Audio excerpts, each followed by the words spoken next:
Welcome back to the channel, everyone. I'm thrilled to have you here for another captivating tale that will tug at your heartstrings and keep you on the edge of your seat. Today's story is one of love, betrayal, and the quest for self-discovery. It's titled Heartbreaking Discoveries, When Family Secrets Shatter Lives. Imagine coming home early, only to uncover a truth that changes everything. Or inviting someone in need into your home, only to stumble upon a past filled with unimaginable pain. These are the moments when the facades drop and the true nature of those we thought we knew is revealed. Work was hard on Friday. One of the machines in the factory broke down. I spent most of the day working with the engineering team to diagnose a number of hardware and software problems that exhausted the entire team. My business for the past dozen years has been a printing company I started in the northern part of Sydney, Australia. On this particular Friday evening, I pulled into the garage and parked, leaning back in my seat for a minute. I was tired and just wanted the day to be over. Being the owner of a print shop that printed commercial and one-off products was always tiring. At home, I was annoyed that my wife Louise, who had lived with me for over 15 years, had not been very affectionate with me lately. I'm a very touchy-feely guy. Little kisses or hand touches and good lovemaking energize me. Recently, however, Louise has become withdrawn and moody. She loves quality time and loves it when I give her attention. I try to on a regular basis, but it's hard when your wife pushes you away and you have a company to run. I'd like to introduce myself. I'm Cameron Other. I'm 42 years old, and Louise and I have two daughters. Our oldest, Carrie, is an 18-year-old physical replica of her mother when she was younger. She is smart, determined, and knows what she wants. She is in her third year of university, studying engineering, and wants to join me to design new printing presses when she graduates. Yes, I'm sure you think she's 18 and in her third year of university. Well, she's so smart. You will also notice that I said that Louise and I have only been married for 15 years. This is due to the birth of our second daughter, Sarah. We were happily married to Carrie, but got married when we found out we were pregnant with Sarah. Sarah is our hippie baby, to say the least. She is adrift, doesn't have strong opinions on many things, and usually takes the path of least resistance. She is just as smart as her sister, but prefers not to put herself into practice. In her 15 years, she is a social butterfly, spending most of her life with friends or glued to her phone chatting on Discord. Both of our girls went away for the weekend. Sarah was staying with friends and Carrie was out with her boyfriend, Robbie. I expected them both to return home sometime on Sunday afternoon, leaving Louise and I alone.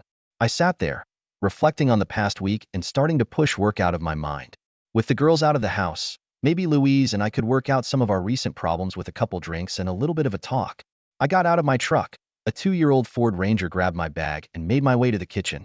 Louise wasn't around, so I grabbed a glass, poured myself a Kraken and Coke, my favorite drink, and turned on some mellow tunes. Getting comfortable, I stared at the paint on the walls, trying to mentally let the day go. The broken machine seemed to be working again, but the lost revenue would cost us at least $10,000. And if we couldn't get it fixed properly next week it was a good chunk of the paycheck for my staff in the Sydney market. Breaking away from my internal dialogue, I heard movement and the click of heels. My wife Louise walked into the room, and my breath caught. Louise is about 3 months older than me.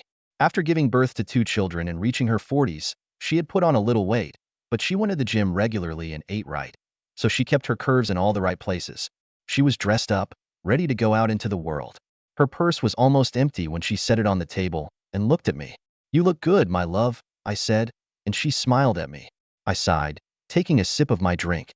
"Sorry, Lou, it's been a rough day and I just don't have the energy to go out to dinner tonight." I apologized, looking her over from head to toe. She smiled at me again, but this time there was no love in her eyes. Something switched inside me, and I felt my day turn from unpleasant to downright shitty. "It's okay, Cam," she said in a slightly shaky tone. "I didn't plan on you coming with me." I looked at her. In all our years, we very rarely went out separately, and even when she occasionally went out with her girlfriends, she never dressed like it was a date. "You weren't?" Questioningly, I said. I took a big sip of my drink. "Then why are you dressed like we're going on an unusual date?" For a moment, Louise looked unsure of herself. "Cameron." She lowered her gaze to herself and stopped. "Are you breaking up with me?" I asked.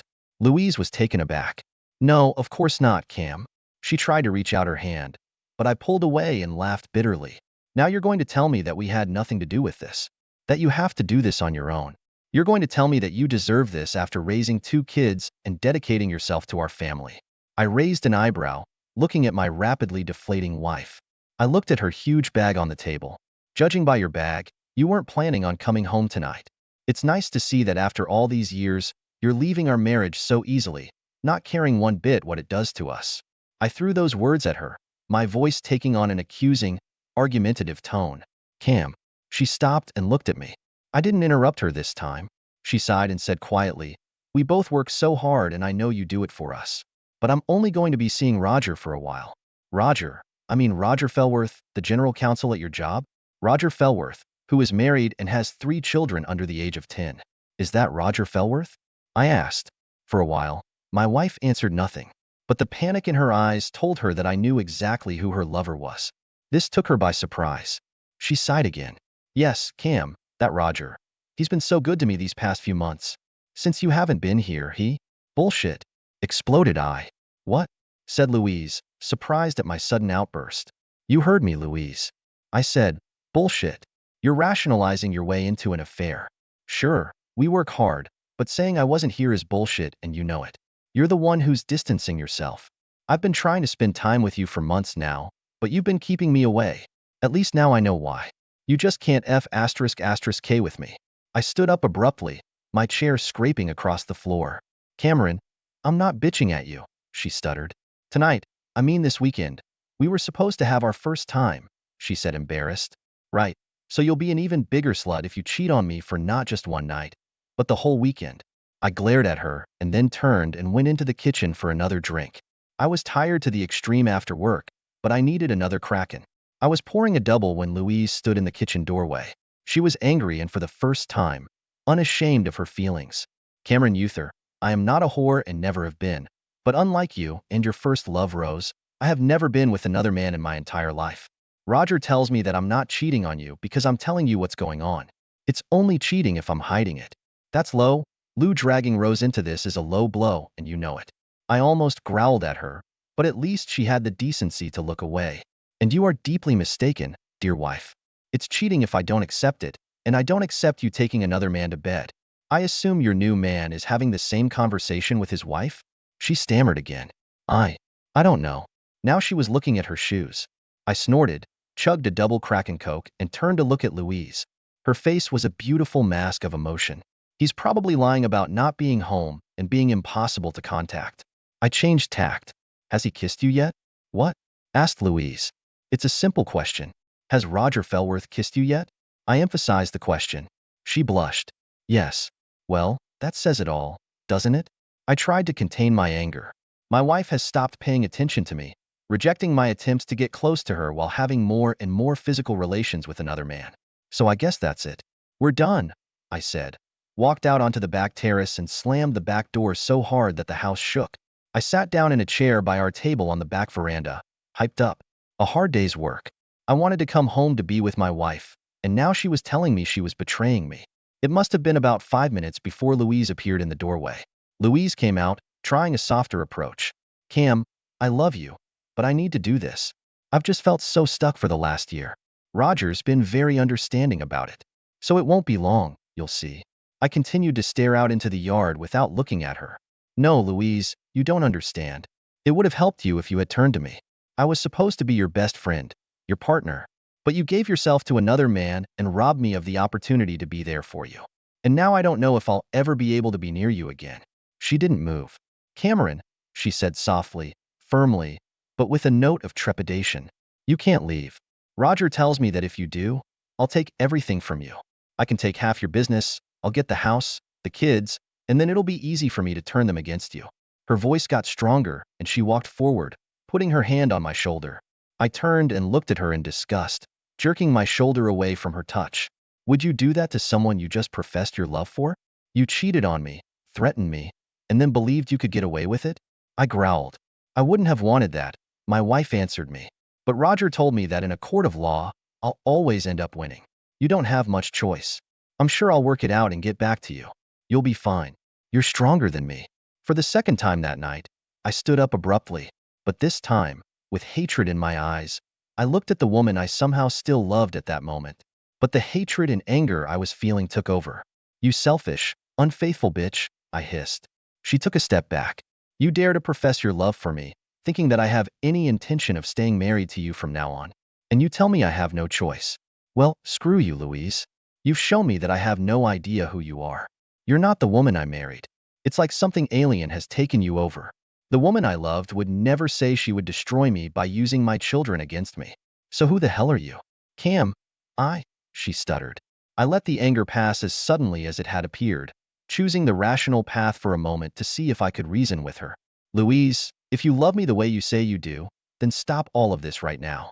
I don't know if we can save our marriage with what you just told me. You were intimate with another man. If you call it off now and we go to counseling, I promise you that I will try to understand what you've been through. I'll try to forgive you for your betrayal. My betrayal? She whispered. I nodded. Counseling? She whispered again. Yes, Louise, counseling. You may not see it now, but our marriage is in its death throes from what you've just laid out. So call it off, and let's get counseling right away. I'll call Rose now, and we can get her here tonight to help. Louise had already thrown Rose at me. She was right. Rose was my first love. But it wasn't meant to be, as we ended up in different places and falling in love with different people. But Rose and her husband Toby were very close friends to both of us. Until tonight, I never thought Louise could have used Rose and my story against me in an argument. Rose was also a therapist and Toby had become one of my closest friends over the years. We successfully complemented each other. Of course, it helped that we looked at the world with similar views on everything. It also helped that our children grew up together.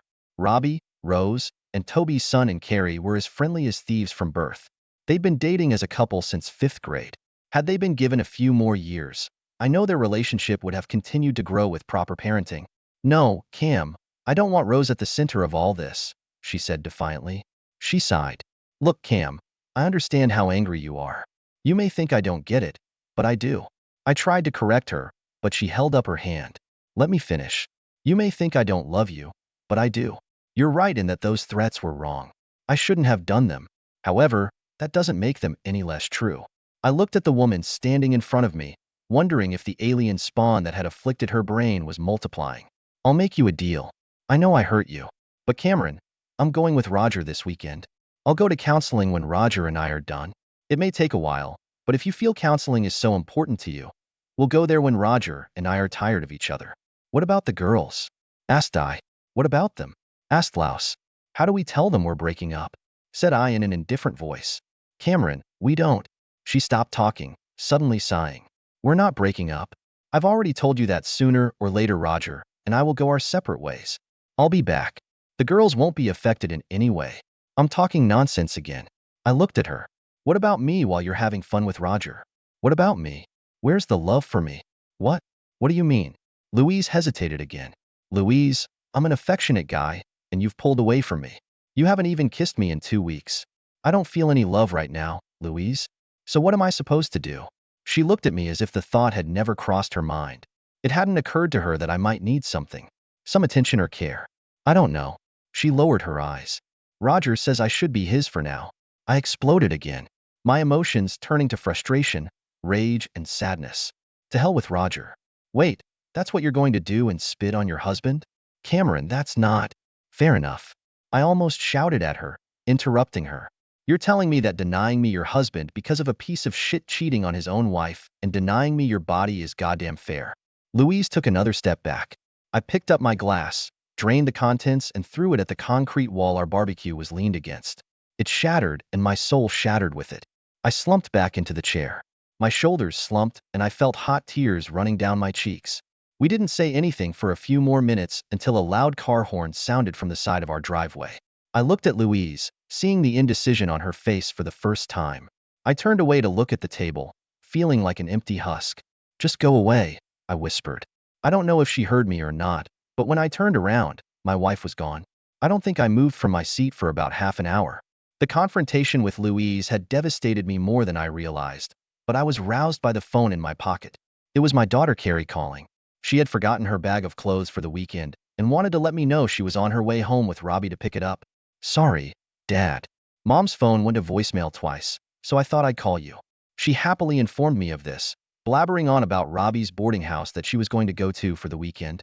I snorted, trying to keep my cool. It's okay, sweetie. Your mom isn't home right now, but I'll make sure your bag is at the door and ready so you and Roger can get on your way. She didn't answer right away. Daddy? I sighed. Yes, honey? I tried to sound normal. She wasn't buying it. Who's Roger? Carrie questioned me with a distinct tinge in her voice. I'm sorry. I meant Robbie. I'm sorry, Carrie. I meant Robbie. I couldn't believe I had made such a mistake trying to backtrack. However, Carrie was a bright girl and I was caught. What's going on? She paused when I didn't say anything. Normal, Dad. You're bothering me, she said. Nothing, Carrie. I'm just having a bad day. First, I had problems at work. Then your mom and I had a fight. So I'm just emotional, I replied. I didn't want to lie, but I didn't want to tell my 18-year-old daughter the whole story either. Dad, stop skirting around the truth. You're trying to confuse me. What did Mom do? Her tone was accusatory. I tried to brush her off. It doesn't matter, honey. I'll be fine. You just caught me off guard. I'll get your bag ready for you. Don't let our problems ruin your weekend. Love you, Carrie. I quickly hung up, feeling like a creep trying to hide the truth from my daughter. I went into the house, splashed water on my face, then took Carrie's bag from her room and set it right in front of the garage door where she knew I would put it so she could grab it and leave. It wasn't the first time one of my girls had forgotten something. I grabbed the broom and was cleaning up the shards of glass when Carrie came screaming out the back door right at me. Are you okay, Daddy? She asked. She looked at me through her eyebrows with a look of concern on her face. Louise had looked at me many times when she was worried about me, but it was a look I hadn't seen this evening when she was telling me about her plans to have fun with another man. I shrugged, trying to brush her off, and went back to sweeping the glass on the ground. Sure, honey, I put your bag in its usual place, I said monochromatically. I bent over and started sweeping the glass into the tray, so I could toss it into the trash can while they watched. When I stood up, Robbie was standing in the doorway too, frowning. I hadn't managed to fool anyone.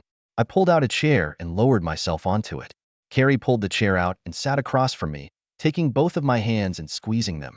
Dad, you're not okay. Mom called me back shortly after I talked to you.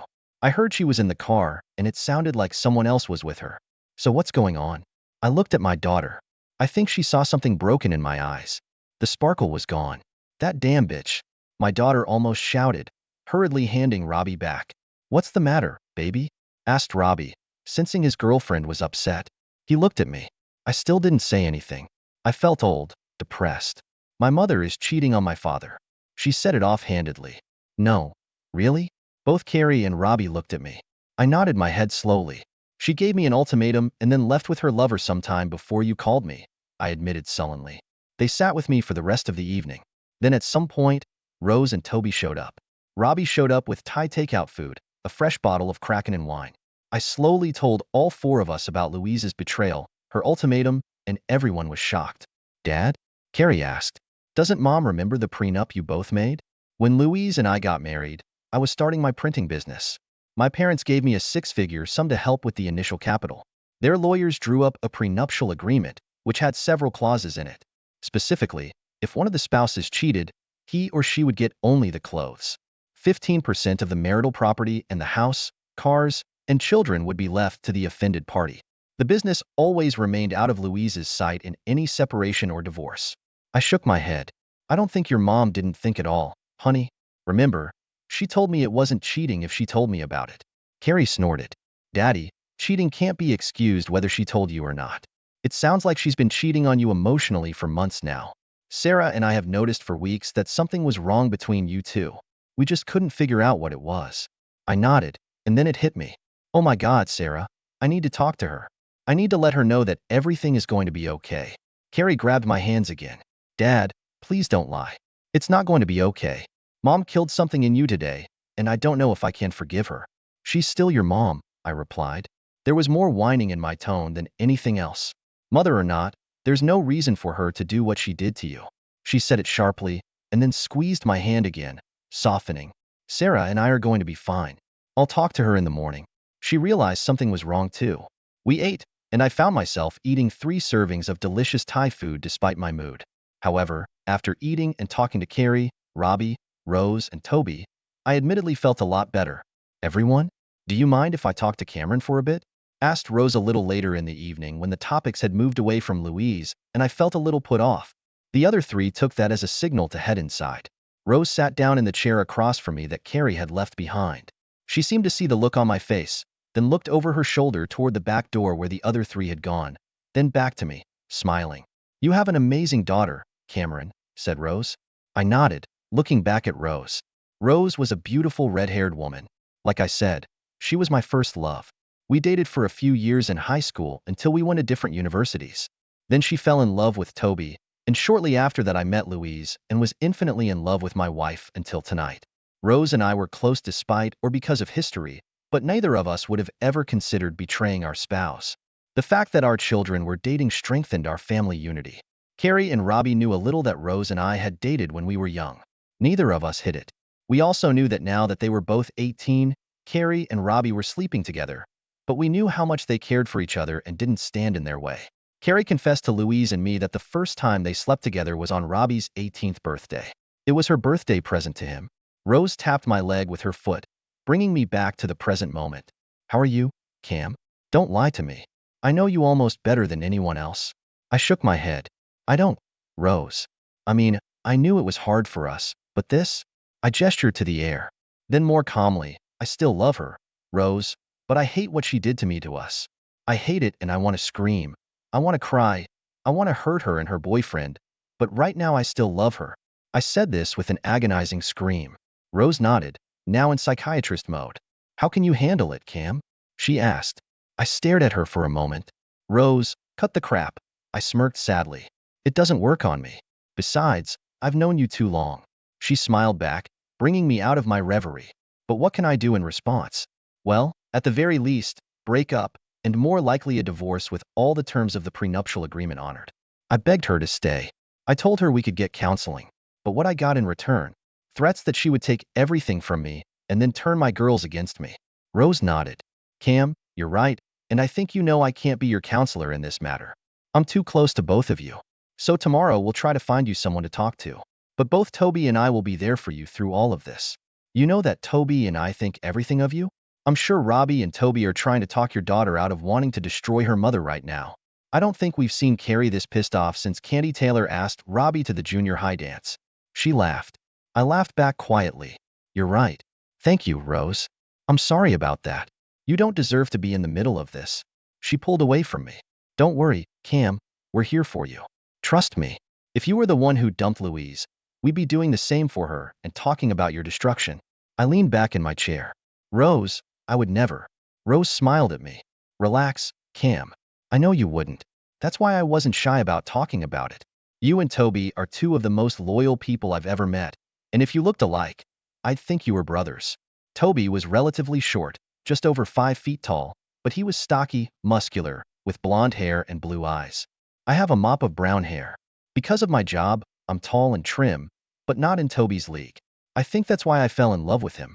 His personality reminded me of you, she said it wistfully, sinking into memories for a moment.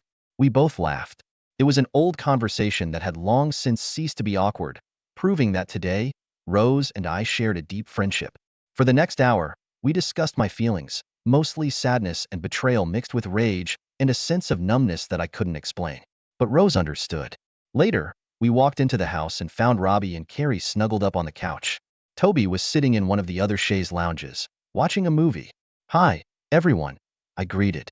Carrie was immediately beside me and gave me a hug. Are you okay, Daddy? She asked worriedly. I looked at Rose and she smiled. No, honey, I'm not okay, but I'm so glad you're all here. It would be so much worse if you weren't, I replied. She gave me a hug. Dad, Robbie and I are going to stay here tonight. We don't want you to be alone. But Carrie, what about your weekend? I asked. Robbie brushed off my concerns. Cameron, he said, I can tell you right now that there's no place, Carrie, and I would rather be right now. We can do the weekend anytime. I already got the credit for the B&B while you were talking to your mom, so we can reschedule it soon. But Carrie was right. In light of what happened, I think you need us here. I didn't argue, and we parted ways that evening. Rose and Toby said goodbye, promising to bring breakfast in the morning. I said goodnight to Carrie and Robbie, then showered and read in bed for a while to take my mind off things. We'll bring you coffee in the morning, Daddy. I know I won't get a good night's sleep tonight, so I can only guess how you're going to do, she told me. I smiled sadly, thanked her, gave her another hug and kissed her forehead, then retired to my room. I took a shower, finally changed into my work clothes, went back to my bedroom inside. There were reminders of Louise everywhere in the room. Even on the bed were things she hadn't put away going into the weekend without me. I threw them on the floor or in the closet, intending to stuff them into boxes with the rest of her things tomorrow.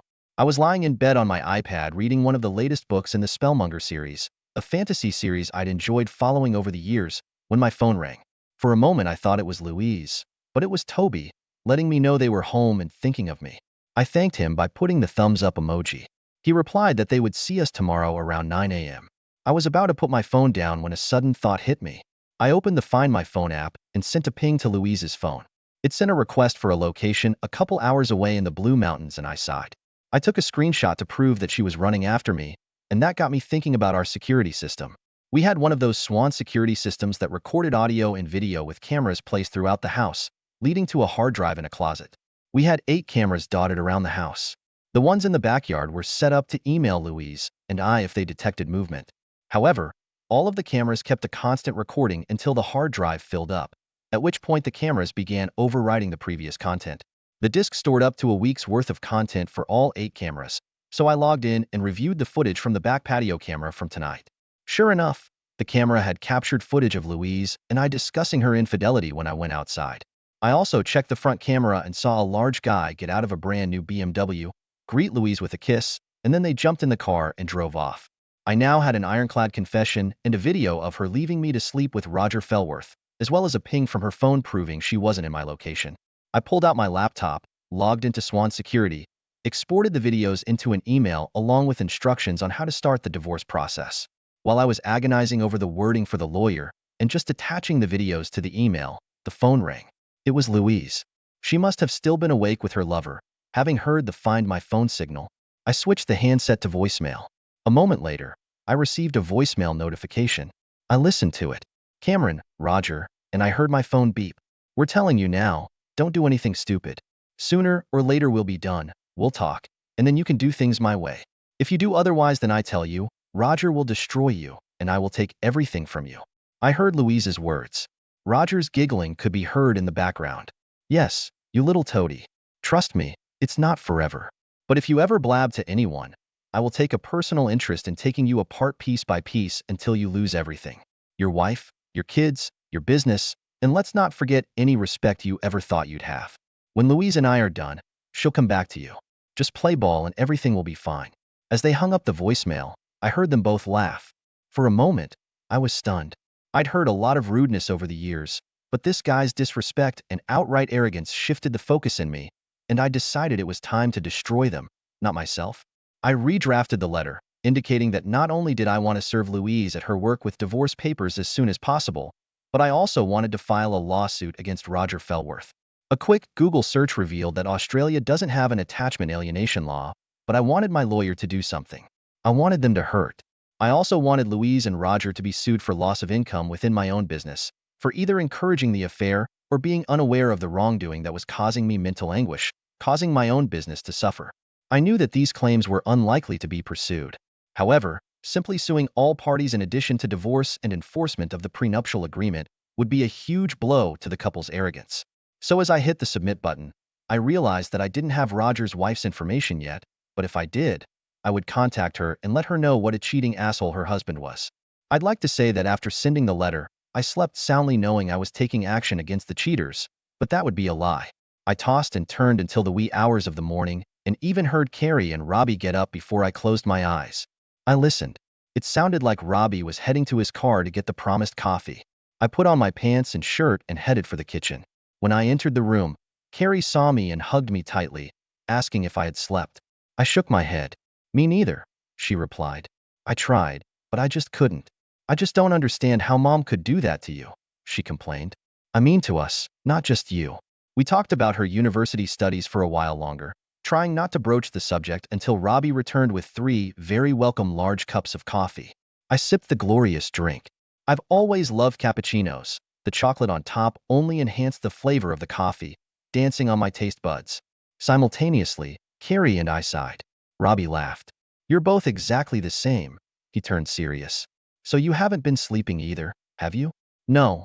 I was actually very busy texting with the company lawyer when I got a voicemail from Louise after I made a Find My Phone request. I spent the next 10 minutes explaining how I had put together a packet of documents to start divorce proceedings with Roger and their place of work. After playing the voicemail, Louise and Roger had left me.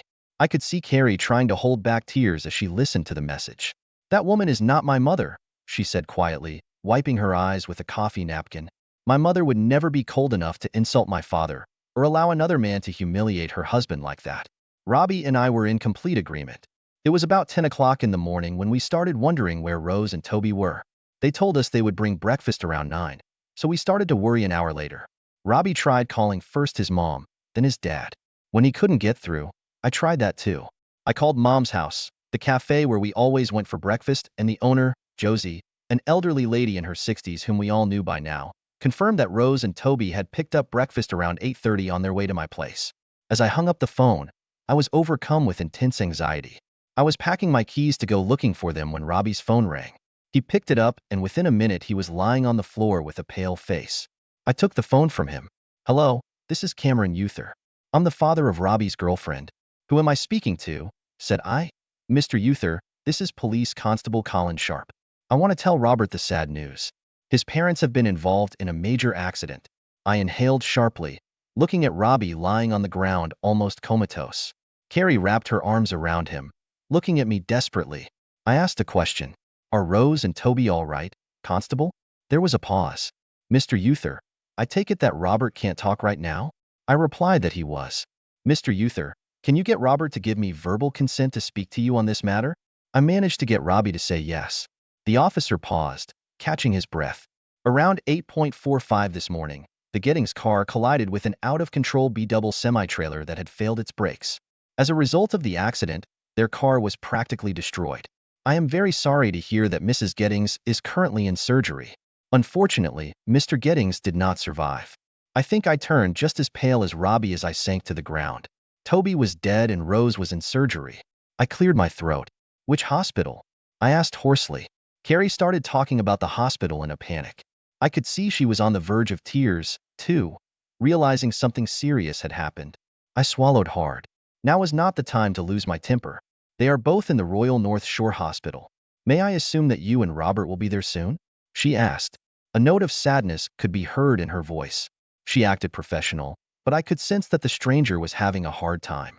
Yes, I mumbled, getting detailed information on where to go and what to say when we arrived. 5 minutes later, the three of us were out the door. Within half an hour, we were already outside the trauma unit of the hospital. The nurses were doing their best to reassure us. Questions about how Rose was doing, where Toby's body was, whether Rose would survive, what was wrong with the other driver were asked constantly. Constable Sharp came in and introduced herself. We talked for the next 20 minutes. Robbie again allowed me to act as his representative, and she told me the whole story. As Rose and Toby were driving, an out-of-control, fully loaded truck had crashed into their car, leaving it in shreds. Toby took most of the impact on the driver's side, his side of the car almost merging with the passenger's side. He died on the way to the hospital from multiple injuries, including a fractured skull and multiple puncture wounds to his torso and upper body. There were other injuries, but I won't recount them here as they are too graphic. Accidents like this are horrific. Rose was also in critical condition.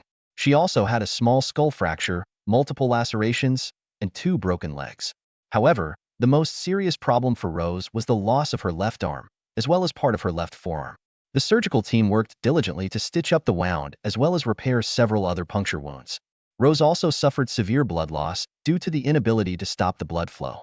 But fortunately, if there is such a thing in accidents like this, her mangled arm was above her head when she was pulled out by emergency crews. So thankfully, she didn't bleed out. The rest of the day passed in conversations and phone calls. I have to hand it to Robbie. After the initial attack of shock, he sat with me all day while we waited for news about Rose and started calling people. First, we called his grandparents, then Toby's brother in Brisbane. Then we called Rose's brother. When the Moose people arrived, Carrie and I had to help Robbie with the paperwork for his father's death. Carrie called Sarah, and within an hour she was at the hospital, hugging Robbie and crying with Carrie. After a while, she looked up at us.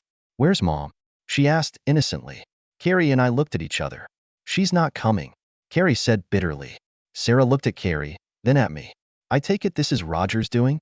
My youngest daughter asked grimly. To say that Carrie and I were shocked that day when everything that could go wrong went wrong was an understatement.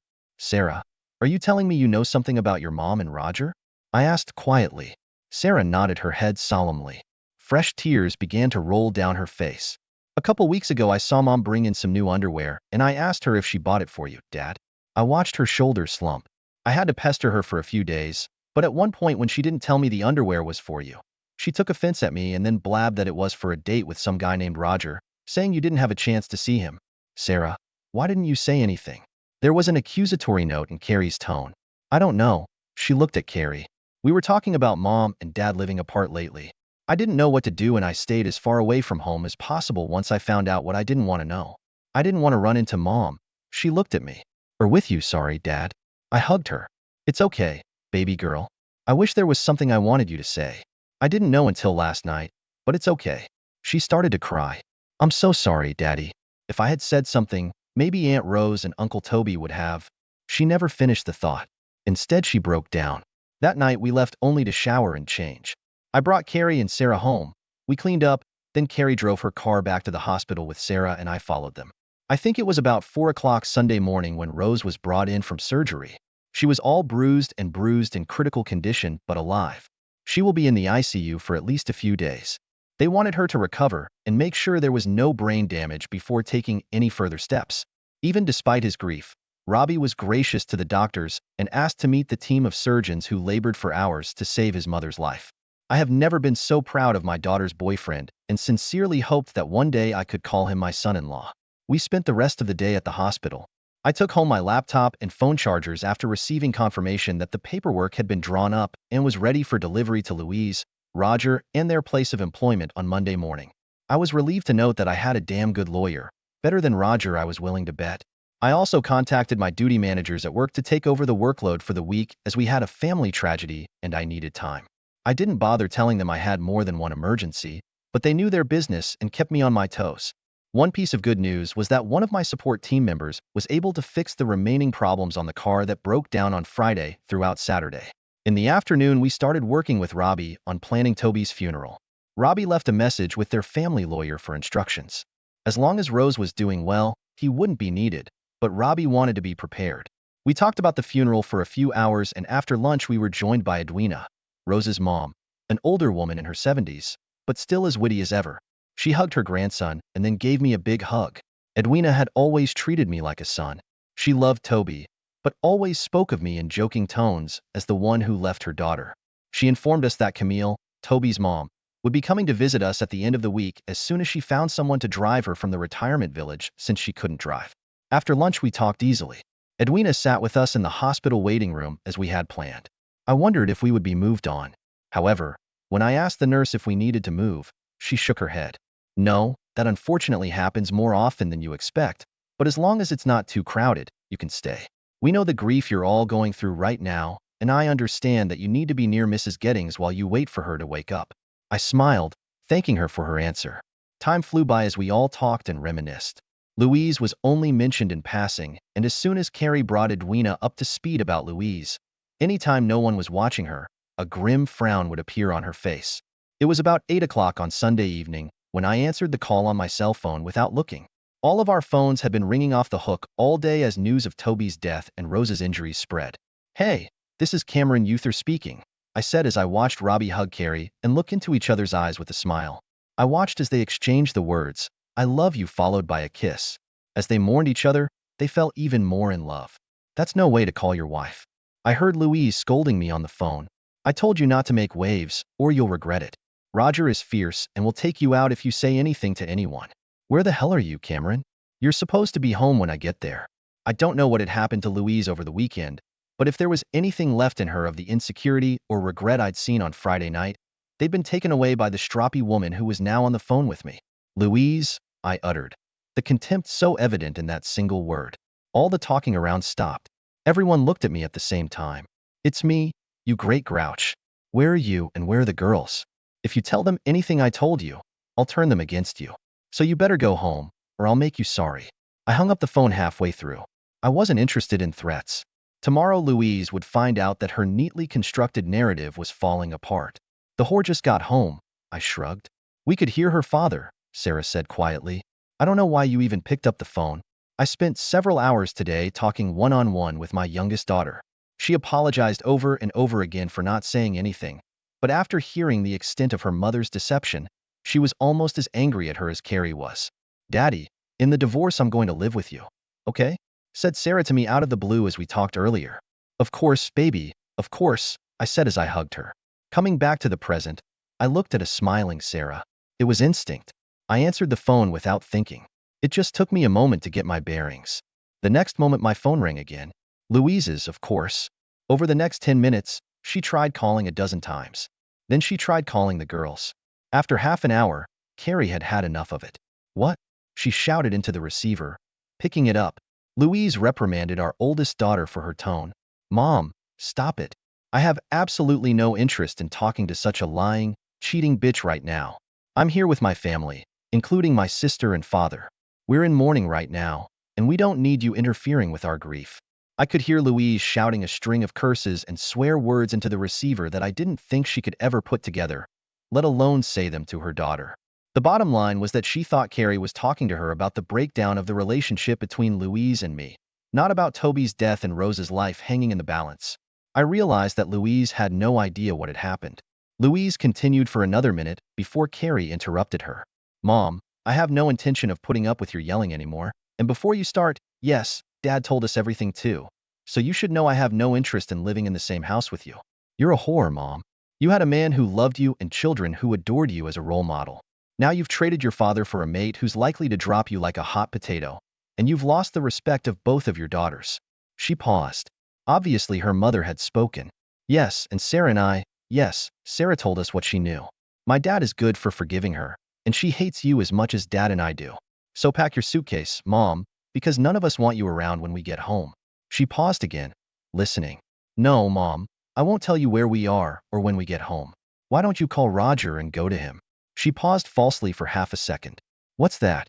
You can't because he's gone home to his wife, who has no idea he's a low-life cheating bastard who's helped you destroy any respect for you in the family. Sorry, Mom. Lou started to reply. Sorry, Mom. I think they announced our flight. I'll talk to you later, and hung up. She looked at all of us staring at her, then pointed to her phone in her hand. Wrong number, Carrie said simply. Despite everything that was going on and the seriousness of the situation, everyone giggled. Even the nurses at the nurses' station across from us. Edwina went home for the night, promising she'd be back early in the morning. Meanwhile, Sarah and I were getting ready to leave for a few hours. Carrie and Robbie would stay longer, and Sarah and I would return around midnight and switch places, letting them go to sleep. Sarah and I were putting things in our bags when the trauma nurse came up to us. She's awake, she said excitedly. We all smiled, and everyone burst out laughing very nervously. We then asked about Rose's condition. She is being seen by a doctor right now. She is really out of it. But since she is conscious, you will all be able to see her for a little while. For the next hour, we took turns examining Rose. Well, that is what we could see. Almost every part of her was sheathed in something medical. There were wires coming out of almost every part of her. Rose's head was wrapped in bandages. But what was most disturbing was the sheathed stump of her left forearm. Hi, Petal, I said, using my nickname for Rose. When we first met, I called her Petal my Rose. If anyone but me called her that, she always got an earful. You gave us quite a scare, but I'm glad to see you're on the mend. She couldn't speak yet because of the breathing tube in her throat. Of course, she was still under the influence of the potent medication. But there was a question lingering in her eyes that I didn't want to answer. I shook my head, and she understood. A single tear rolled out of her left eye and quickly soaked into the bandage. I couldn't touch her, and so on for the rest of my visit. I sat with her and talked quietly about how proud I was of her, that she was my family, and we would all get better together. When I left the room, the nurse handed me a tissue. I had been crying, but I didn't even know it. I thanked her and went back down the hall. A half hour later, Sarah and I hugged Carrie and Robbie and headed home. Sarah and I were tired to the bone. We managed to sleep for about 3 hours before we headed back to the hospital to give Carrie and Robbie a break. Although now that Rose was awake, we were all somewhat relieved. We smiled as we drove, talking about the dream and how glad we were that Rose was awake. But then we both frowned as we pulled into our driveway.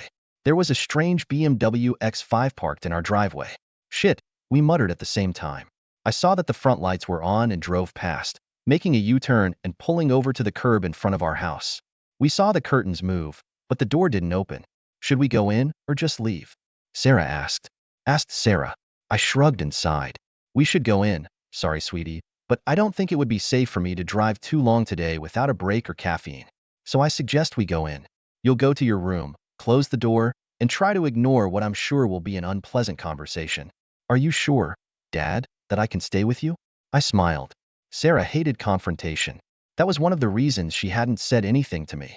But the fact that she was willing to confront her mother with me spoke volumes about how much my 15-year-old daughter was upset with her mother. I pulled out my phone and pressed record. Sarah looked at me, doing the same thing with her phone. We both got out of the car and walked down the walkway to the front door. It was unlocked, and we walked right in. A lovely guy named Roger Fellworth came out at us 2 seconds after we stepped over the threshold. Ah, there he is, the little cuckold. Back to apologize, and you're going to play ball before I ruin your damn life? He said coldly, with the arrogance of a man who got what he wanted despite no objections. Sarah walked into the room, causing Roger to flinch. Louise hesitated for a moment, her lover handing us a suit for verbal discrimination with a minor in the room. If you don't mind, Daddy, I'm too tired for this. I'm going to go to bed and make sure you're up by 11:30 so we can get back. She walked past a stunned Roger and Louise, uttering only asshole and whore to them and saying nothing else. As soon as the door closed behind Sarah, they pounced on me again. Louise told you not to say anything to your daughter, you bastard, said Roger, lunging at me with steam. I picked up the phone. I'm informing you that I'm recording this conversation. It has been recorded since we walked through the door and will be recorded until you leave, I said, looking at the two cheaters. Louise looked at me and turned pale. Roger turned a little pale too, looked at the phone in my hand and then shrugged. Whatever, cuckoo, he smiled. Roger was an imposing man. He was taller than me and broader in the shoulders than I was. However, most of his body was fat, not muscle. In addition, he was balding and jowls appeared on his chin. I'd say he was in his late 40s, probably early 50s. Honestly, I couldn't understand why Louise would want to date a man like him. I ignored Roger for a moment, looking directly at my wife. Louise, I asked you not to show up here when I get home tonight, and you insult me even more by bringing your lover here. Cameron, she began, but she was interrupted by Roger. He took 2 steps forward, standing in front of me. Listen up, you bastard. We both told you how it was going to be and asked you not to say anything. Now I'm going to make your life a living hell. He spoke loudly. Mr. Fellworth, aren't you? I said calmly to his face. You are not welcome here. I'm going to have to ask you to watch your expressions as my young daughter is in the other room. So, he yelled, she won't tell anyone and neither will you. With those words, he snatched the phone out of my hands and threw it to the floor, stomping on it before we could do anything. Then he smiled evilly and started yelling at me. You're just some provincial printer whose wife is so sick of him. He smiled menacingly at me as I looked at my broken phone on the floor. Louise decided to join him. I had no idea what he had done to her, but she was no longer my wife, which she went on to say. Cameron, it's true. Roger is 10 times better than you. But now that you've told the girls it's going to be really hard on you. You better not say anything because now Roger and I are going to have to destroy you. Louise, what are you? I didn't get a chance to finish, for while I was looking at Louise, good old Roger swung the senator at me. I fell to the ground, moving with the blow as much as I could, but it still hurt. What the hell? You hit me in my house, I said loudly, rubbing the spot where he hit me. So what? Louise will support whatever I do to you. I could destroy you right now and she'd tell the cops that you jumped me, saying I had to defend myself. Don't you get it, cuckoo? Ima kodam lawyer. I do what's right. You may think you're cool in the print world, but my people make the goddamn greens that make this world go round. He started to laugh. I take what I want, from who I want, when I want, and there's nothing anyone can do about it. I looked at Louise from the ground. Louise, is that true? You're going to back that asshole? I said, getting to my feet. Roger took a defensive stance, ready to try and fight me, but I looked at Louise and he relaxed a little. She tensed up a little, but looked defiant. I'm sorry, Cameron, but yes, I will support Roger in anything. Even if he destroys you, you're just not a man like him. I looked at her again as if a blunt rocket hit her. Seriously, what had happened to her to be so brainwashed by this scum of humanity? I shrugged, sighing. Well then, dear wife, I have nothing more to say, but you both need to leave, or I'm going to return the feelings you just gave me and unleash such hell on both of you that neither of you will ever be able to look at anyone you know again without them ridiculing you both. Roger roared. Encouraged by his previous blow, he had made the mistake of thinking he could take me. Like I said, Roger was a big guy, but he was all fat, not muscle. I wasn't as big as he was, but working all day at the typewriters, I had developed a strong physique. Plus, I had been in a few fights over the years and had even done some amateur boxing, so I knew how to fight when I needed to. Roger lunged at me, and I quickly dodged him, saying that he was being stupid by attacking me in my own home. I tripped him, and he fell, smashing the coffee table, but immediately got to his feet. Roger tried to distract himself so he could pounce on me again, still feeling that his mass was enough to take me down. For a moment, he was stunned, his mouth moving like a fish in water, and then he collapsed to the ground. He looked up at me, not quite realizing what had happened. I grabbed Roger's ear and began to speak softly into his clamped ear, looking at Louise, my eyes burning with hatred. Listen, you bastard. You stole my wife and came into my house thinking I was going to be something I'm not, and now you're lying on the floor in pain? You're about to be arrested. You have no idea what you've done and how I'm going to ruin your pathetic life. You think you're a big man, and I just made you a eunuch. I let him fall to the ground, letting go of his ear. What did you do? Yelled Lusa as Roger fell, then she ran around me to him. Cameron, what the hell did you do to Roger? I shrugged, looking at the woman I would have given my life for a few months ago, and today I wouldn't have peed on her. Never mind, Louise. Today you and that eunuch didn't even inquire about me before you both pounced on me. You didn't ask Sarah how she was feeling, or where we all were. You just went along with that asshole and his agenda. She stared at me intently, leaning over her fallen lover. After a few moments of silence, I filled the dead air. You don't want to ask? Then let me tell you. Because you ran off for the weekend with the fat bastard, our daughter and her boyfriend came to spend time with me because she's not stupid and realized something was wrong, even when I tried to deny it. Soon Rose and Toby were here too. Oh, Cameron, you didn't, she whined. No, I didn't. Carrie and Robbie did it. They're smart, savvy, and can read between the lines, I replied.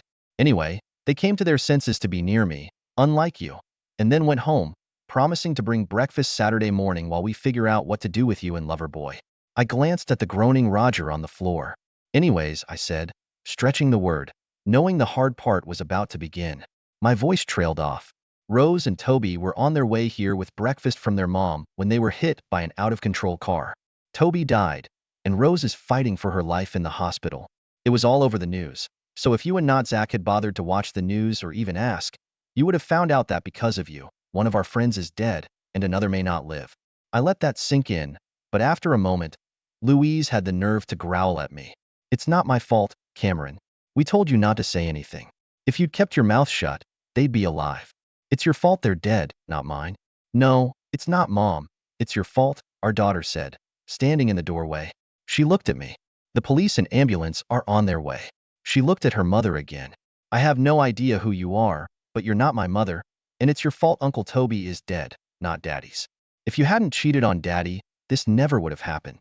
She lowered her gaze to her hands. And it's my fault too. Maybe if I'd said something to Daddy, he could have stopped it. Sarah, I started to say. No, Daddy, I know I should have said something, but the blame is on her feet, she said, pointing at her mother.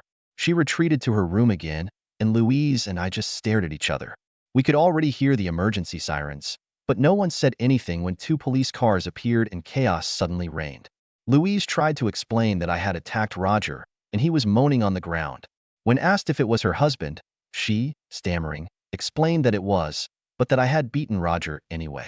I told my side of the story, an ambulance arrived, and a very sick Roger was carried out on a stretcher. The ambulance left, and I think the police were close to arresting me because I was the guy who attacked someone. My wife was swearing again that it was all my fault when Sarah came back into the room.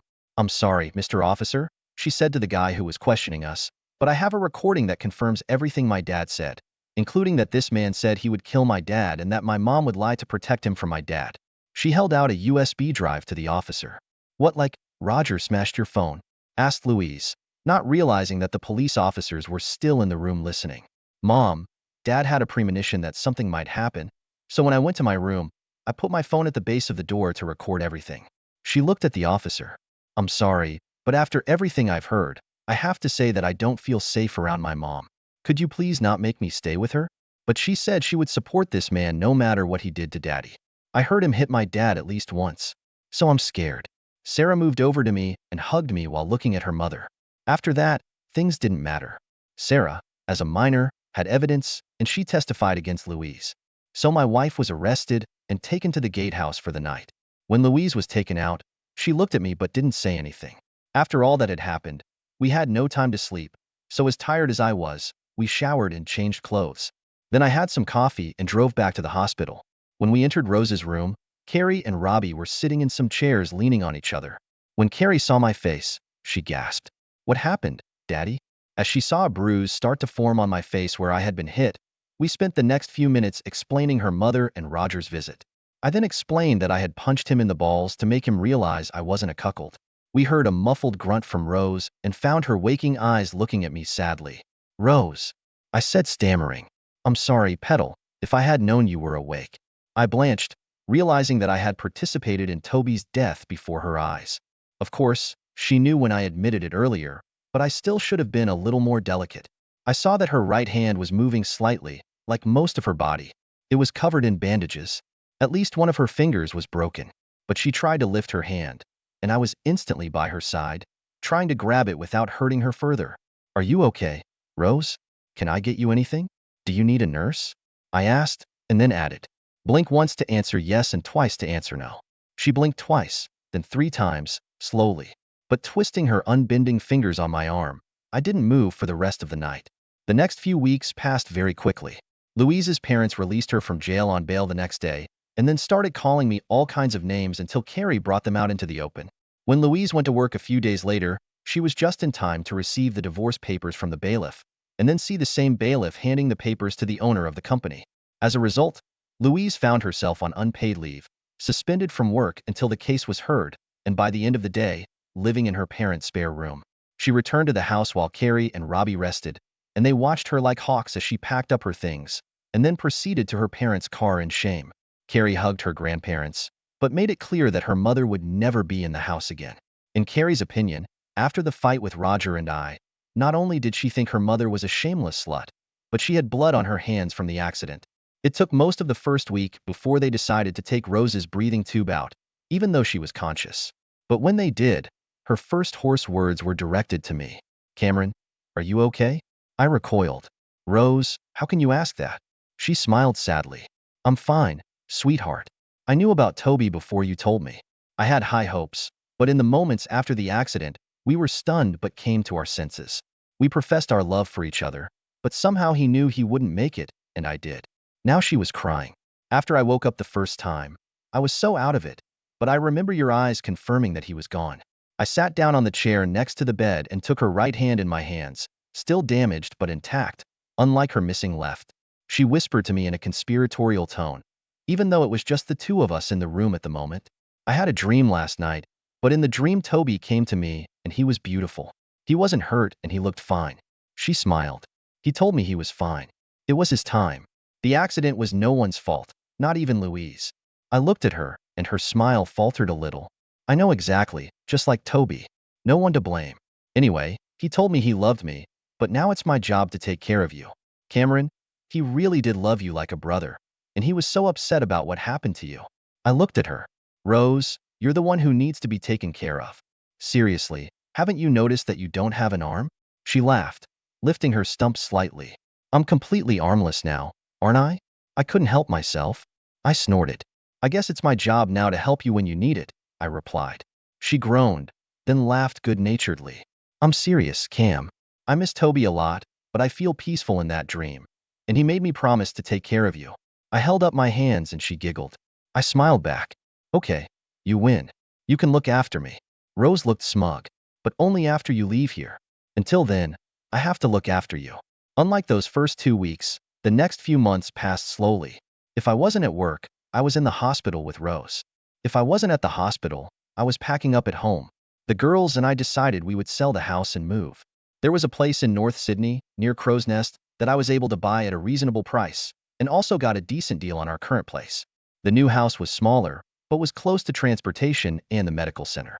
It had 3 bedrooms plus an office, and if you looked out of the master bedroom window while standing on tiptoe, you could see Sydney Harbor in the distance. My divorce from Louise was in full swing. The girls refused to have anything to do with her, and the few conversations they had with their mother did not end well for Louise. Sarah, our malleable daughter, had become tough as nails and scowled at any mention of her mother. Carrie had practically moved in with Robbie in the last month, which I didn't object to, even though Louise had called me a brainless cuckold and a pathetic lover dozens of times. It wasn't easy for her to live in her parents' house in a spare bedroom. They called me a couple of times to see if I could reconcile, But after I showed them the audio of that night with Roger and Louise from Sarah's phone, they apologized and stopped trying to work out our problems. If Louise's life was spiraling downward, Roger's life dropped like a stone to the bottom of a pond. He had to have one of his testicles removed, and although he named me in a lawsuit and the police told him he could sue me, it would end badly for him because he was at fault. I could easily make an argument in defense of my home and family. After a week of review, his place of employment quickly fired him for embarrassing their firm like that. They did this to get me to drop the lawsuit against them. However, my attorney smelled blood in the water and negotiated a settlement with them. Roger's wife also somehow got a copy of the tape. I swear it wasn't me, but I caught Sarah's sly glances at me a few times. I had no idea how she'd found it, but one evening I got a call from one Miranda Fellworth, and for an hour we exchanged stories. She had suspected several times before that Roger was cheating on her, but this was the first time she had hard evidence. It turned out that most of the Fellworth's money had gone into a trust from Miranda's grandparents. Thanks to that trust, Roger had graduated from law school years ago. And since he wasn't in the family trust, Miranda said he wouldn't get anything. They also had children, one of whom dreamed of becoming a lawyer, but Miranda suspected that wouldn't happen when he found out about his father's adventures. Roger was now living in a cheap hotel where he slept on a credit card that was nearing its expiration date. He had been unable to find a new job, and I sincerely hoped that would continue to be the case. Rose was getting a little better every day, and a month after the accident, she was able to leave the hospital with a nurse for a few hours, so we could all officially say goodbye to Toby. It was strange. We were all sad. But Rose, more than anyone else, smiled a lot, laughed with people at the stories they told, and when she cried, she always ended up making the other person feel better. As for injuries, Rose's legs were still in a cast. She was still wrapped in several bandages, including her head, and her left forearm was tightly bandaged. Above her left eyebrow, on her forehead, across the bridge of her nose and right cheek, stretched a scar that was still red. The doctors said it could be corrected with plastic surgery in the future if it didn't heal and disappear as they suggested. At the funeral, I made sure I was the one pushing Rose's wheelchair while she greeted people. Her caregiver smiled at me, never moving more than a couple steps away, but she would defer to me to help Rose. A month after the funeral, I was sitting in Rose's hospital room doing bills and paperwork when I felt her eyes on me. Putting aside the bill I was working on, I felt the hair on the back of my neck stand up. "What's the matter, Petal? Do you need something?" I asked, turning to face her. When I turned and looked at her, I was surprised. Rose was looking at me, tears streaming down her face. "Cameronite," she tried to say. Instantly, I was at her side, wrapping my arms around her. I held her while she cried and looked at the monitors. Aside from a slightly elevated heartbeat, she was fine. It was emotional. The psychiatrist at the hospital said it could happen. From the moment she woke up, she was worried about others, not herself. "Shoo, Rose, it's going to be okay. I'm here. I've got you. You'll never have to walk alone. You know that?" I said, comforting her. She cried even more and nodded, holding on to me with her good arm, now free of bandages. "I know, Cameron. I just miss him, you know?" She looked at me pleadingly. "I miss him, Rose. Believe me, I miss him. Toby was my best friend. I miss him. When Louise did what she did, if it wasn't for you and Toby," she hugged me tighter. "Will it get better?" she asked in a moment of pain and weakness. "I don't know," I answered quietly. "I want to believe it will. Toby's gone, but you're still here, and we have kids. That has to mean something." She was silent for a moment. Then I felt her relax. "Thank you, Cam. I don't know if I could have made it through without you. You get wiser in your old age. You know that?" She giggled softly and nervously. I stroked her hair, running my hands through her thick, curly mane of red hair, and then leaned over and kissed the top of her head. "You're welcome, Rose. Without Toby and Louise in my life, I found that I need a best friend. Are you interested in this job?" I asked, still clasping me to her. Rose did what I least expected. She reached up and kissed me. I kissed her back, feeling my heart race with something I never thought I'd feel for Rose again. Romantic love. Then I realized what I was doing and pulled away. "Rose, I'm sorry, you're my best friend. More than that, my oldest friend, and I love you so much. But I don't know hell, we're still mourning Toby." She sighed, snuggling up to me, and I hugged her without hesitation as we sat in her hospital bed. "I know, Cam, I know what you're saying, but I feel something. It never left high school," she said. That night I fell into a restless sleep. I must have tossed and turned for hours until I finally slipped into what I immediately somehow realized was a dream. It was a dream of a bar I had never seen before. It was a large bar, and it seemed to me that if I tried to walk it from end to end, I would be walking for a very long time. There were tables everywhere, lots of people sitting around drinking, playing darts or pool. The problem was that everyone was out of focus. I knew they were there. I even said hello to a few people I walked past. I even got a greeting from the fuzzy outlines of people. I realized they were smiling at me, but no matter how I looked, they were still out of focus. It was a pleasant dream. I was about to head to the bar when I noticed someone fuzzy. He was sitting alone at a table. When I approached, he turned and stood up to greet me. Toby, I exclaimed and rushed over to hug him, but a moment before I did, I slid toward him and stopped. He laughed. I'm glad to see you, Cam. It's okay. You can hug me. We hugged.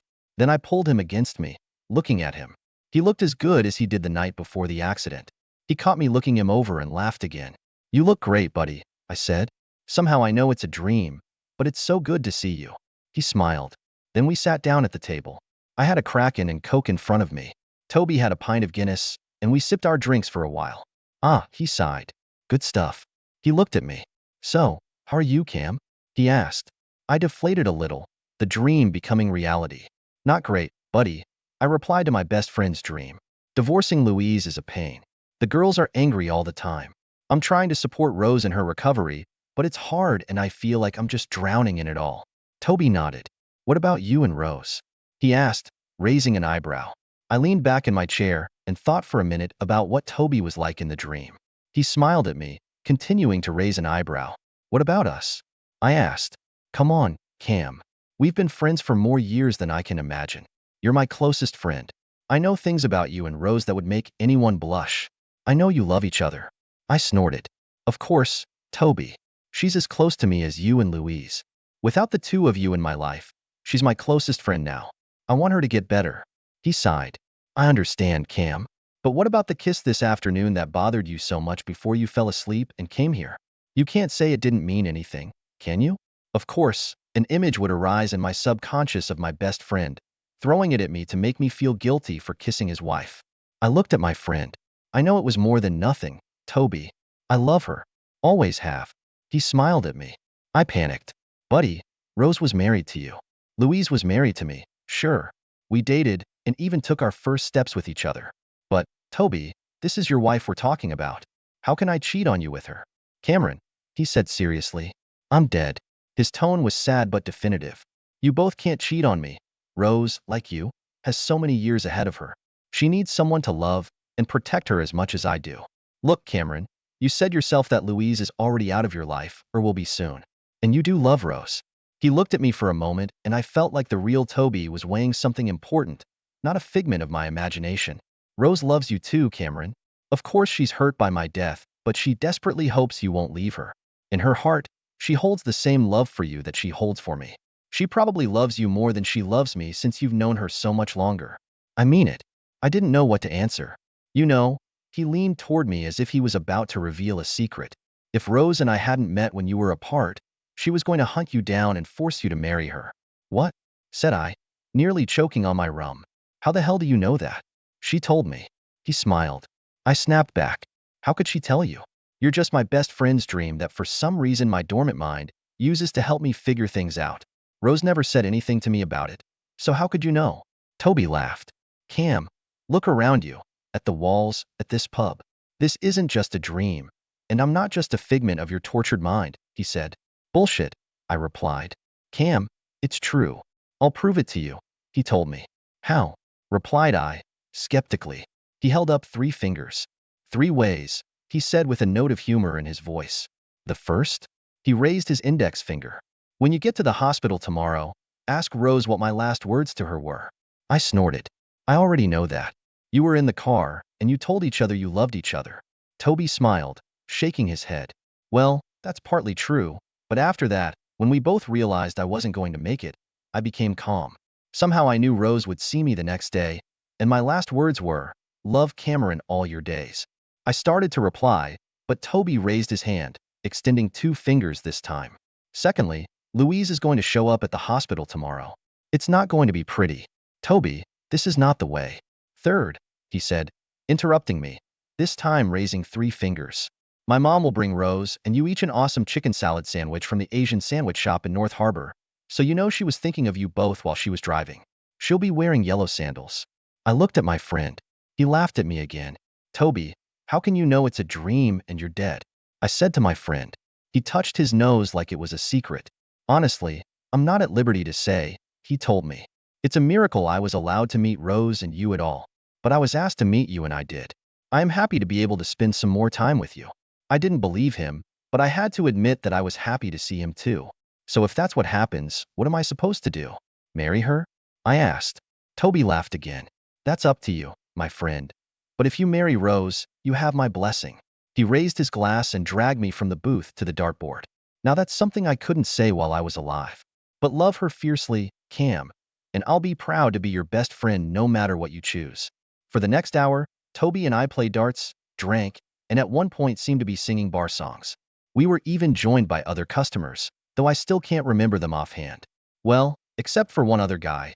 It was like he was looking out for the establishment or was an important figure in the business. But as we drank and danced, the pub disappeared from sight. My last memory was Toby leaning over me, hugging me, and thanking me for being his friend as we said goodbye to each other. I woke up to hot tears running down my face. I was sad but also happy. I even managed to say goodbye this time. By the time I shaved and dressed, I had almost forgotten about the dream. I stopped by the office, checked in with my managers. Everyone knew I was spending a lot of time working on Rose's hospital room, as well as preparing to move in the next few weeks.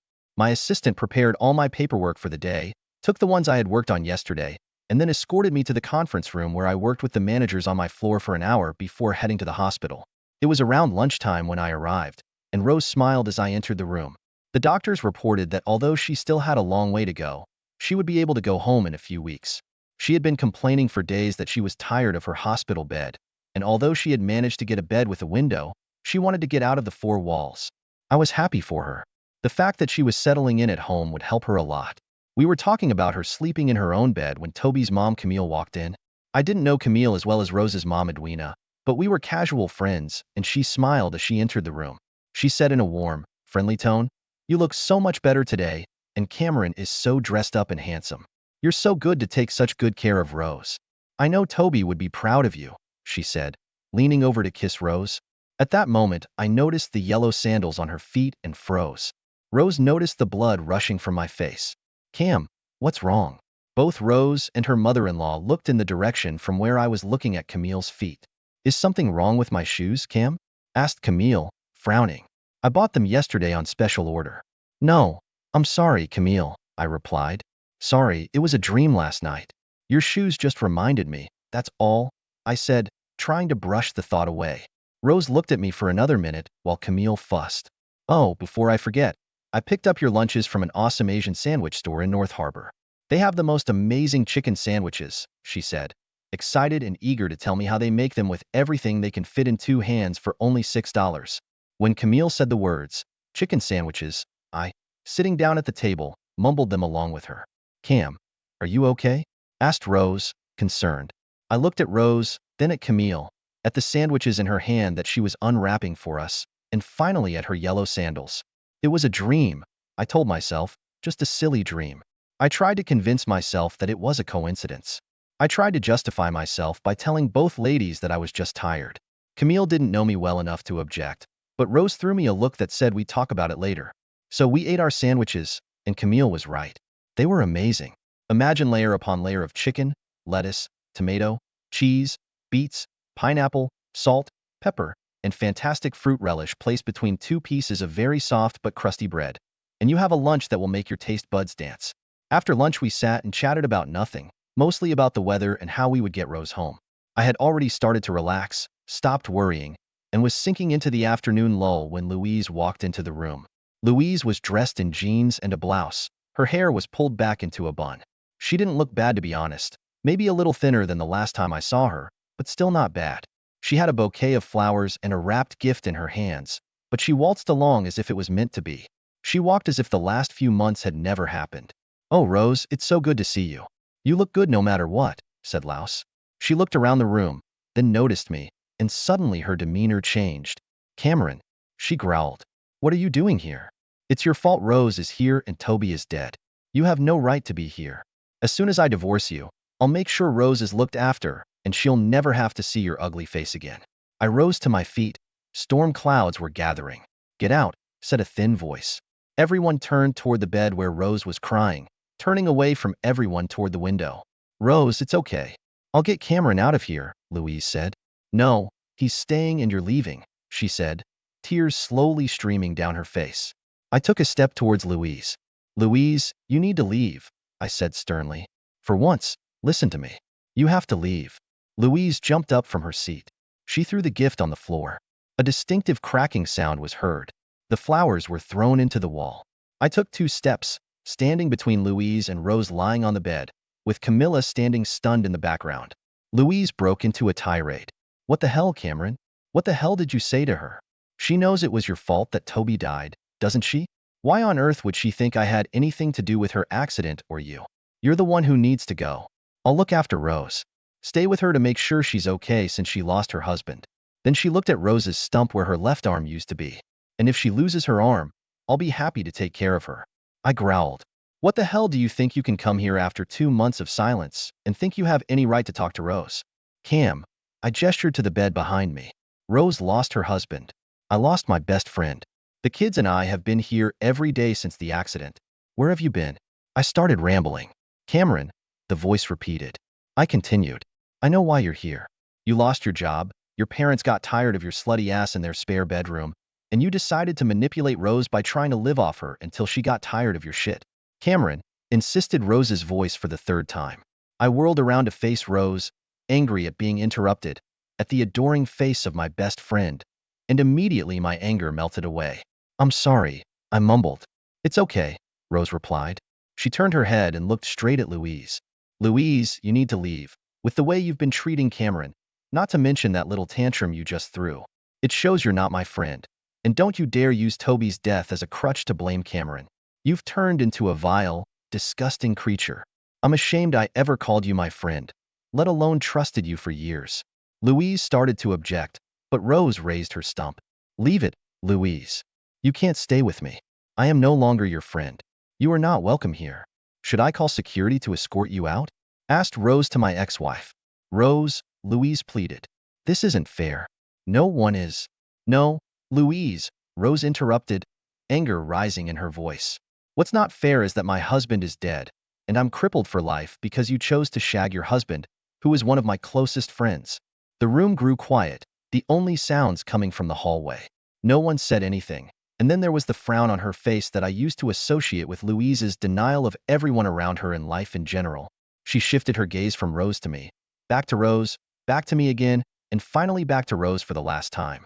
Each time her gaze changed, a gamut of emotions ran across her face. But the frown remained.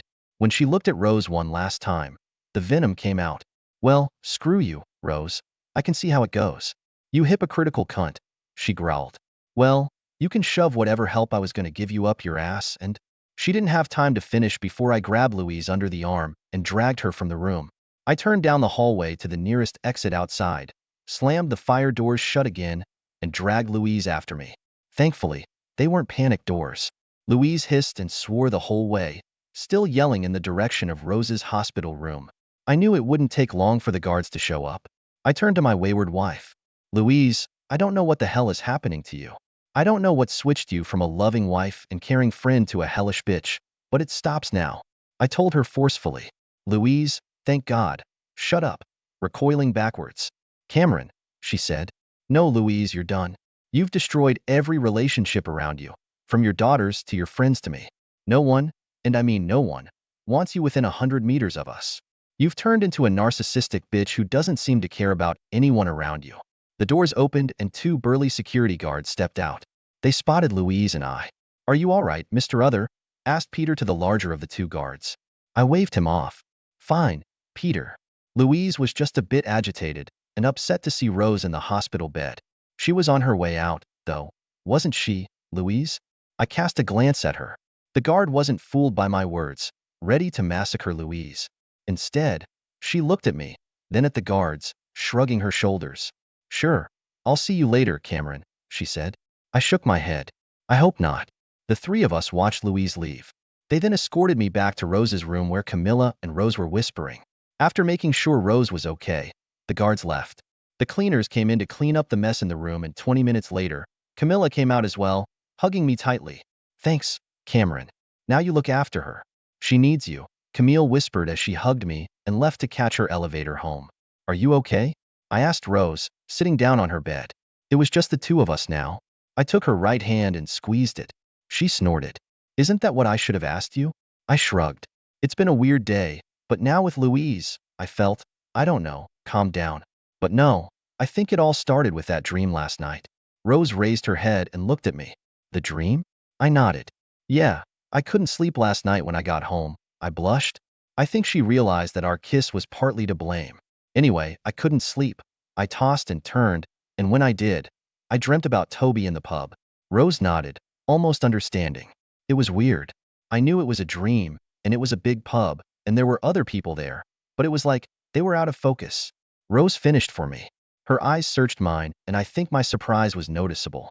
Yeah, they were out of focus, well, except for Toby and some other guy. I can't remember the other guy, but Toby was crystal clear. We were talking. He told me what had to happen today for me to realize this wasn't just a dream. Camille's shoes, the sandwiches, Louise's appearance. Toby said it would all happen. I looked at Rose again, her eyes telling me she believed me. There was another one, wasn't there? She asked timidly. I nodded. How did she know? I looked at her. A tear leaked out of her eyes, and she squeezed my hand. I didn't want to ask the question, simultaneously afraid and hoping it meant, love Cameron all your days, Rose said quietly but intently, looking into my eyes. My breath caught. Rose, I asked. She nodded, and another tear joined the first, slowly trickling down her cheek. Those were the last words Toby said to me before we both passed out in the car accident. They were the last words he ever said to me in this life. My tears joined her tears.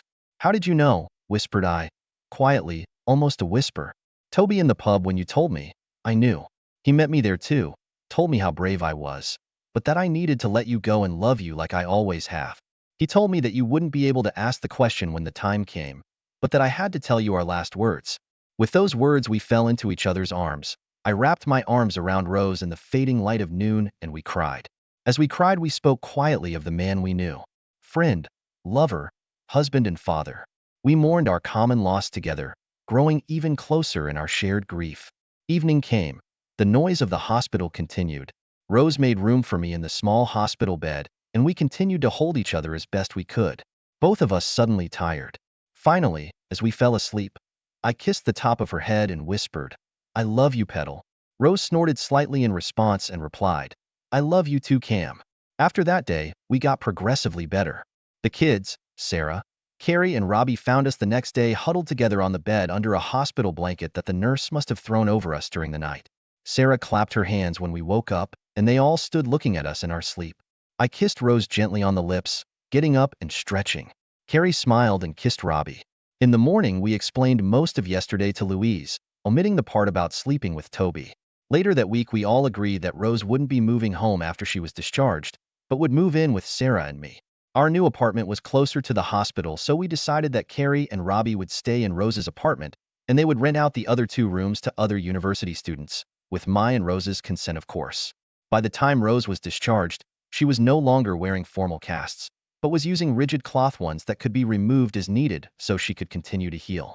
We all got a good look at the stump of her left forearm, with healthy skin growing around it, and although Rose was sad, she had mostly accepted her disability. In addition, the skull fracture Rose had suffered was healed. Thankfully, there were no effects other than a mild concussion, which was dealt with at the hospital. Her homecoming was one of her happiest days in years. But after seeing our relationship blossom and hearing our story, the doctors told Rose that she could resume a fulfilling relationship once she got home, albeit with caution for the first few months. The kids had already moved a lot of Rose's clothes and personal belongings into the new house, and had even presumptuously placed them in the master bedroom with mine, rather than in the spare room as we had agreed. But to be honest, I didn't mind such insolence. When we got home, we spent a few hours with the kids talking. But after dinner, Carrie and Robbie went to Rose's old place, and Sarah excused herself to go to her friend's house for a few hours, leaving Rose and I alone for the first time all day. A few weeks later, Louise and I's divorce became final. Our assets were officially divided. Thanks to the prenuptial agreement, Louise got very little. She didn't touch my business, which was worth quite a lot. The sale of our original house was left to me, and although I wasn't supposed to do it, I gave her a check for $40,000, which was a little less than half of our total savings. Why did I do this when the prenuptial agreement would have required me to give her only half that amount, you ask? Well, it was for two reasons. Firstly, Louise had killed any relationship with us by her actions. I wanted to give her enough money so that she could leave her parents' home and start a life elsewhere. I heard that she had been offered a job in Wollongong, which meant that we wouldn't have to see her anymore. By giving her this money, I hoped it would encourage her to move. Besides, it added zero to the amount I gave her, so I wasn't short of money. Speaking of Roger, it looked like he was in trouble. When he couldn't find a job, he started selling drugs to a dealer, and in the first week he sold them to an undercover cop, so now he's serving 2 years for dealing drugs. To me, it couldn't have happened to a nicer guy. 6 months later, Rose and I got married. She was beautiful in her wedding dress with a bouquet on her belly. She was self-conscious about the way she looked and went through a few bouts of depression. But with the kids and me always by her side, it never lasted long.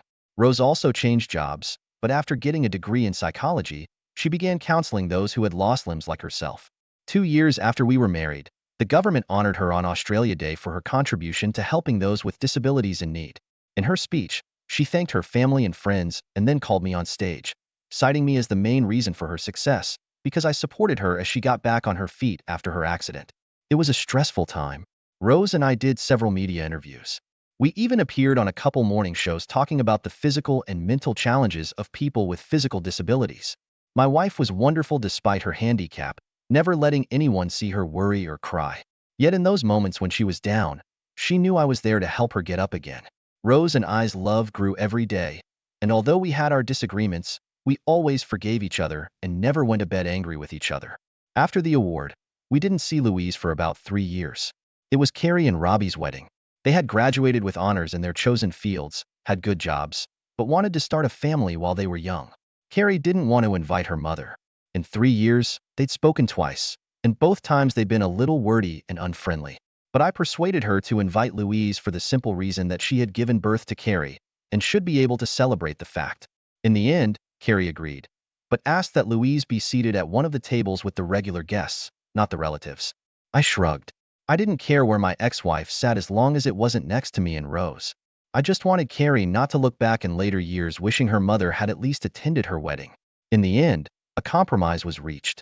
Louise ended up with her elderly parents, who happily sat a couple tables away to keep the peace with their granddaughter and her new husband.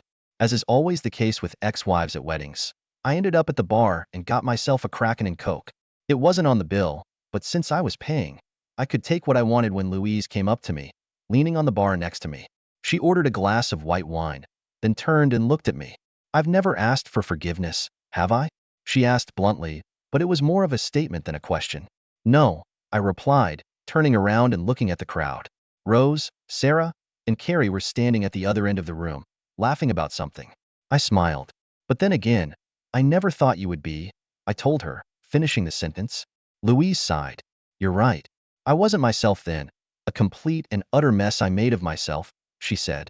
"Uh-huh," I said, emphasizing the last syllable and taking a sip of my drink. Rose looked at me, smiled, and then frowned when she saw Louise next to me. I shook my head slightly and she nodded, realizing that it was no big deal. "I saw you both at the Australia Day Awards and have been following what you've accomplished since then," Louise said sadly. She watched my wife, her former friend, laughing with our daughters, and knew she could never enjoy that kind of relationship with either of her girls again. "She hates me? They all do, don't they?" said Louise, looking at them, then at me, then into her wine glass. "Hate is a strong word, Louise." Then, upon reflection, I grinned. "No, it's actually the right word for what they think of you. But as time goes on, the fire subsides. In a dozen years, who knows, maybe the girls will call you." I felt rather than saw Louise's shoulder slump. Then she turned to me. "What about you, Cameron? Do you hate me?" my ex-wife asked. I shrugged my shoulders. "Hate, loathe, despise, take your pick." I heard the band start tuning their instruments in the background. I smiled to myself. Soon I would be able to dance with my daughter. "But you convinced Carrie to ask me out tonight. So if you hate me so much, why?" she moaned. I turned to look at Louise, and for the first time all evening I looked at her. Compared to the one I knew before, she was kind of hollow. She had a hunted look in her eyes, and her hair didn't just look like it had grayed or been covered in failed dye. It looked like it had receded a bit from her hairline. All in all, I realized that this woman I had once loved was broken. I studied her for another minute before answering. Louise, no mother should miss her daughter's wedding, even if she was a disgraced whore. But I didn't invite you here to make you feel better. I invited you here to make sure our daughter would marry with a clear conscience. I paused, then tipped my glass toward a couple passing by. That's all, and if I never have to see you again, I'll consider myself a happy man. With those words I walked away, joining my family for the wedding dance. I heard sobs. I'm sorry. Unfortunately for her, her behavior did not elicit any sympathy. For the rest of the evening, we danced and ate, joked and laughed, and I never saw Louise again. We learned from her parents that Louise died a few years later. It was right after Sarah had just gotten engaged to the doctor. Yes, unexpected. I didn't see that coming. But at Sarah's engagement party, we found out that Louise turned out to have an ovarian cyst that became inflamed, and she passed away in a hospital bed with only her parents by her side. She didn't want anyone to tell us anything. She was very sad. As for Rose and I, we kept each other a secret. When we had grandchildren, we raised them together. We traveled the world, saw sights and wonders. We have been all over the world, spoiling our grandchildren and even possibly our great-grandchildren. They knew that Rose and I loved each other, and that love has not dimmed one bit over the years. When I looked at my Rose, I saw the girl I fell in love with at 18, the woman I married at 40, the mischievous smile of a grandmother who was approaching 82. And I knew that today I would be lucky. I knew that in my heart I would be loved until the day I died. Thanks for watching. I hope you enjoyed it. So subscribe to my channel